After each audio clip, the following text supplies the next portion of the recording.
Bacon would have been providing the information. He was a Rosicrucian, and at that time, a higher level than what we have today, right? Of And he course he wrote a book called was. The New Atlantis, right? Which is the end time world where you have 6 days of Solomon, again, drawing off the Bible on some terms, where you have a harmony of science and religion, that they work together, and that's their religion. And they created theosophy to be part of that bridge to that language which New Age comes from. So they see it coming back to its original home as being a partner, because Enochian mysticism before the flood, Enoch, son of Cain, not son of Jared from the Sethian line, creates the seven sacred sciences that creates the mystical religion, because they want to keep it from the mundane, and that's going to create the secret societies through the mystery schools thereafter, right? So it's that harmony that's going to come Hmm. back. So again, we're talking about their history, and that Bacon is, as I say, he is a very high level Rosicrucian too, and he's going to be the second most powerful person in the time of Queen Elizabeth, as well as in the time of King James, and is a significant force for the exploration of the New World. And so he plays a very, very large part in shaping the world that most people don't give them a lot of credit for. And of course, Atlantis will have 10 kings, just as it Hmm. did in Plato's Critias and Timaeus. And of course, we have those 10 kings in the end time, Daniel 2, 7, Revelation 12, 13, and 17. So they Which is draw on the Bible because they have something called a polychronicon, and that's was their oral history that they eventually put into writing to make sure it didn't get lost, even though they had sort of ways of trying not to lose it through the oral history, but it was so hard to not lose it. They believe, this is their belief, that they needed the Bible to be written in this new language, and that they needed that, and it would be like an island as part of the larger polychronicon of their history, hmm. and that they needed this Bible for their oath-based system, that they needed to be able to use something in the world and not be sort of not not be recognized for what they're doing. So they create this oath-based society. Like, you go to a courtroom, you have to swear on a Bible, you have all of these oaths. That goes right back to Mount Hermon and the angelic harem anathema to create the giants. It's And got Freemasonry written all over it. it is, because the Freemasons are a lower order than the Rosicrucians, right? As you understand the thelemic tree of the hierarchy. So understand that this knowledge that Bacon had, there was people who would have had knowledge more than him, because even though he's elite, he's not a direct sort of royal bloodline, right? He's not a royale, but he's part of the larger nobility.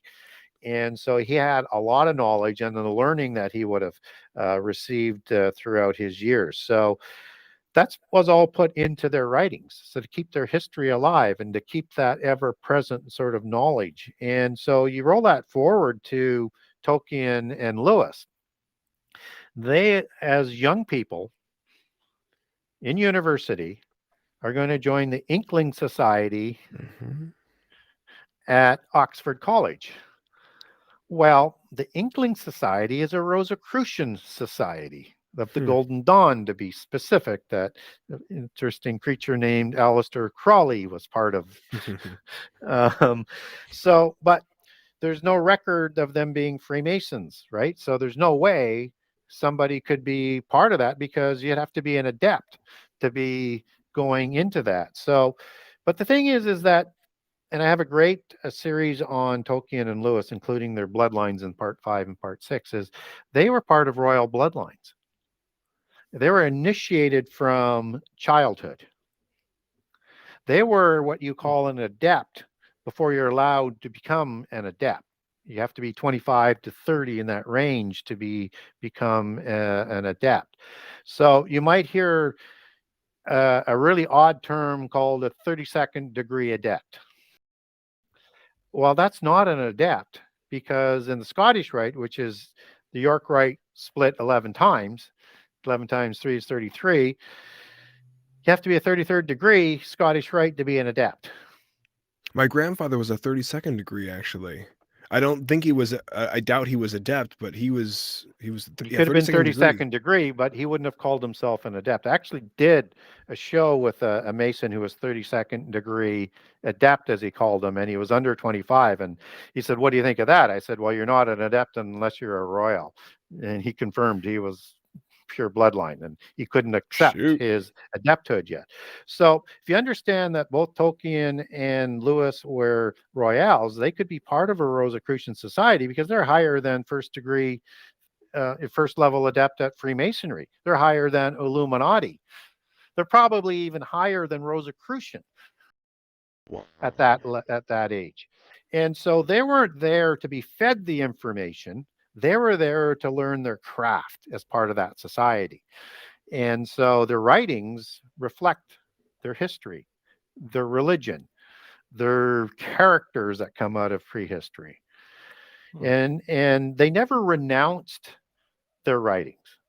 They said they were Christians. They probably weren't even lying in terms of how they understand it, because they believe that there is a Gnostic Christianity sect in their greater global Gnosticism. They just don't believe Jesus is the Son of God. They just believe he's a prophet. So they call themselves Gnostic Christians, except Jesus thinks he's a great teacher. And so they never renounced their statements about the Bible as being a fairy tale, or as that it's written with a eucatastrophe. They never took that down, but they certainly wrote about their history and their belief system. And they're fabulous writers. But if you're reading it, you can enjoy the story. You can understand what their world may have been like once you understand the allegories, but understand it's not Christian literature. And you can't have things like satyrs in there. Satyrs do show up in the Bible, that are these good sort of beings. I mean, they have a portal involved. They go from a closet into this different dimension, this different world. Aslan is created as Christ would be if he incarnated, which is a word we ought to be very, very careful of, on another world or another planet. Incarnation is a polytheist term, like Buddha was an avatara of the avatar Vishnu to give him more wisdom, right? And that Shiva incarnated into an individual named Narasimha. And Narasimha is quite famous in the Hindu religions as well. And Narasimha is, you just got to know it's going to be a lion. And Aslan is an incarnation, as Shiva was incarnated into Narasimha as a lion. And they're pulling this out of Hindu religion and history. And this is how Christ would be on another planet. He's just another incarnation of one of the fallen angels. And Aslan is that lion.